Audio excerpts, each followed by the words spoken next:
Yesus,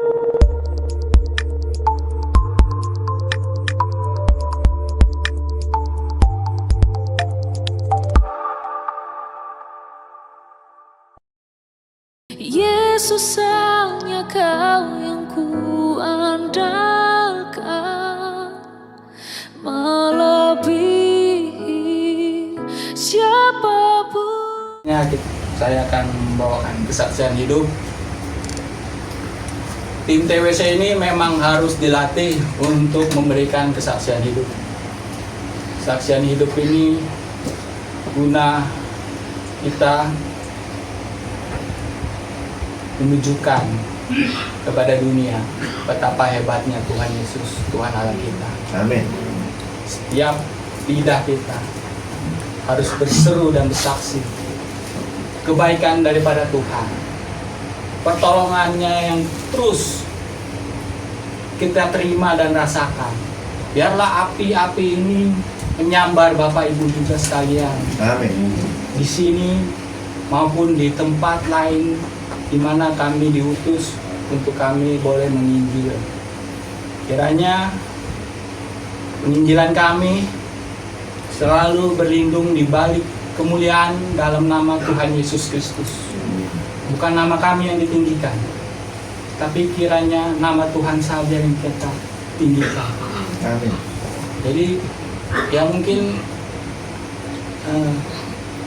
kami mohon maaf kalau kami tidak memperkenalkan nama kadang-kadang ya, karena dianggap tidak penting. Yang penting nama Tuhan Yesus. Amin. Amin. Yes. Saya punya banyak kesaksian, cuma untuk tempat ini kan ada satu pesan Tuhan. Kesaksian yang mana yang saya harus memberikan kesaksian? Ya puji Tuhan, Tuhan Yesus baik. Jadi dikala saya udah mulai mengikut Tuhan Yesus, di titik itulah perekonomian saya terutama Tuhan angkat dari yang tadinya minus, banyak hutang di bank. Tapi begitu saya mengandalkan Tuhan Yesus, disitulah saat-saat Tuhan Yesus mulai pulihkan perekonomian dari kami. Saya sempat, keluarga kami harus hutang di bank sampai harus disita semua. Kita perekonomian minus, bukannya nol atau plus, karena hutang dengan bank, sedangkan kita tidak mampu bayar. Tapi disitulah saya pikir-pikir, kenapa saya harus menjalani proses ini, gitu kan? Tapi Tuhan mulai angkat pelan-pelan, sampai saya sekarang saat ini. Tuhan luputkan saya semua dari segala kerugian, malapetaka, bahaya, semua Tuhan luputkan. Makanya ya mungkin ada rencana Tuhan juga saya dipakai di tim ini. Amin. Untuk saya terus bisa menyaksikan kebaikan Tuhan. Jadi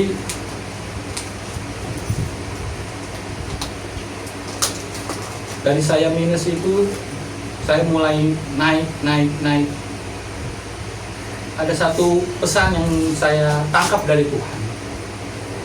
Kirbat anggur harus dibaharui. Kalau Tuhan sudah mau kasih segala berkatnya dari kita, dia harus pastikan berkatnya itu ditempatkan di kirbat, di kantong anggur yang benar. Jangan sampai Tuhan memberikan anggur itu di kantong anggur yang lama. Makanya kita diproses, saya diproses, dihancurkan semua sampai minus, dirobek semua kirbat anggur, kirbat saya yang lama itu. Karena kirbat saya yang lama itu bukan berdasarkan dari Yesus Kristus. Orang tua saya dari Konghucu, mohon maaf, dari Buddha, nggak mengenal Tuhan. Kalau tiba-tiba saya diberikan berkat yang dari Tuhan, mungkin saya tidak akan menjadi pengikut Kristus. Dan kirbat itu ya, kantong itu kita nggak tahu kantong itu akan bertahan berapa lama. Tapi kalau Tuhan memang mau pakai kita,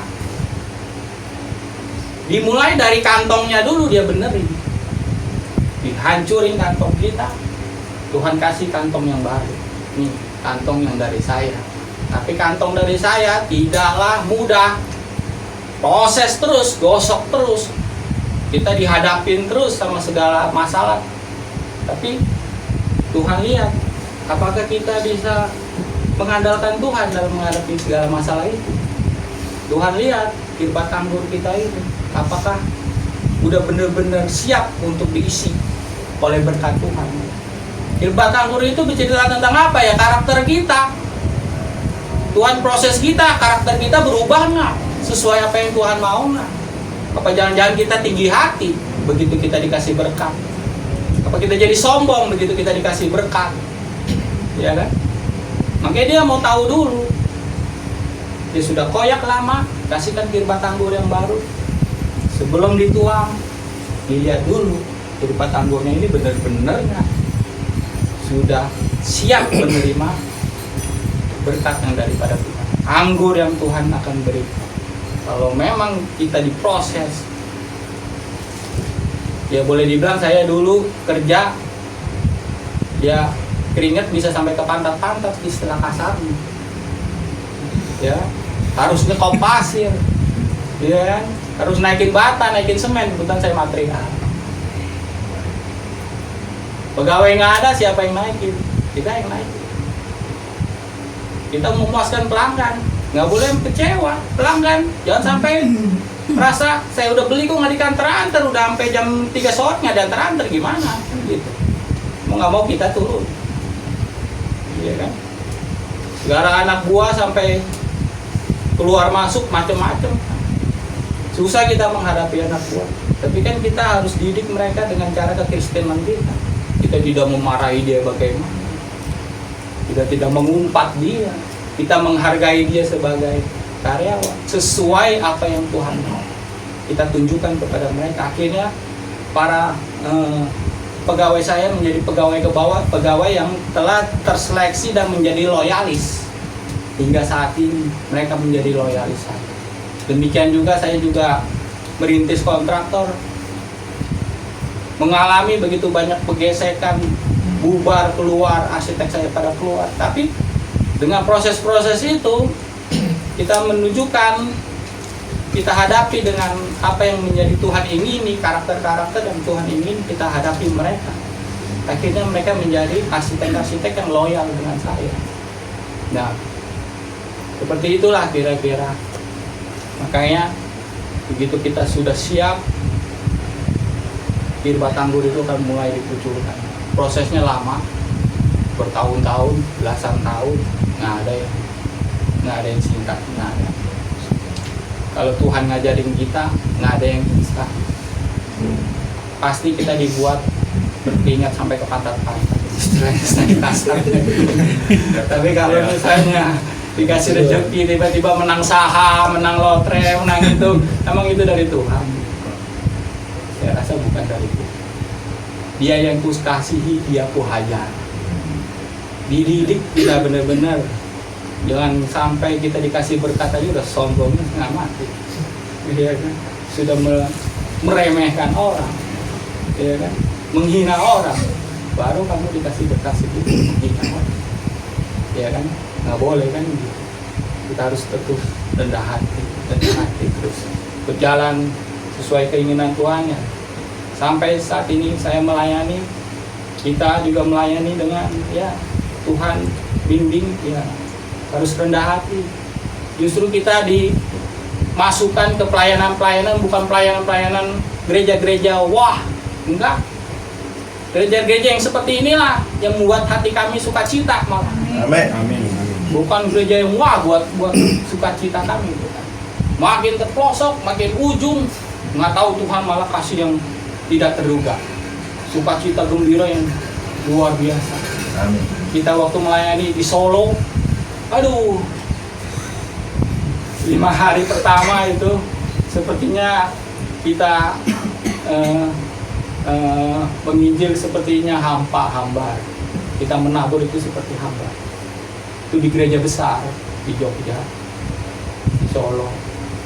Tapi begitu kita ditarik ke Salatiga, di pegunungan ujung paling tinggi, lewatin beberapa gereja, dilewatin dia yang paling tinggi gerejanya di sana. Di situ malah lawatan Tuhan luar biasa. Ya, bukannya kita kan merasakan juga kan, kita sebagai pelayan-pelayan Tuhan merasakan tawatan Tuhan yang luar biasa dengan yang fine aja, biasa-biasa, sekedar ibadah biasa aja. Beda, sangat beda. Begitu kita yang paling ujung, paling susah, udah mobil udah paling buntu, jalan sampai sono. Seperti tadi udah buntu juga di sini. Habis putar balik. Tapi itu yang malah dahsyat. Amin. Jadi Amin. kami tim cuma bisa Tuhan berikan tugas kita untuk mengobarkan api kebangunan rohani bagi kita semua. Biarlah kita memiliki api yang menyala-nyala terus Yes. untuk melayani Tuhan dan setia selalu ikut jalan Tuhan. Amin. Demikian saksian saya. Yesus hanya Kau yang ku andalkan.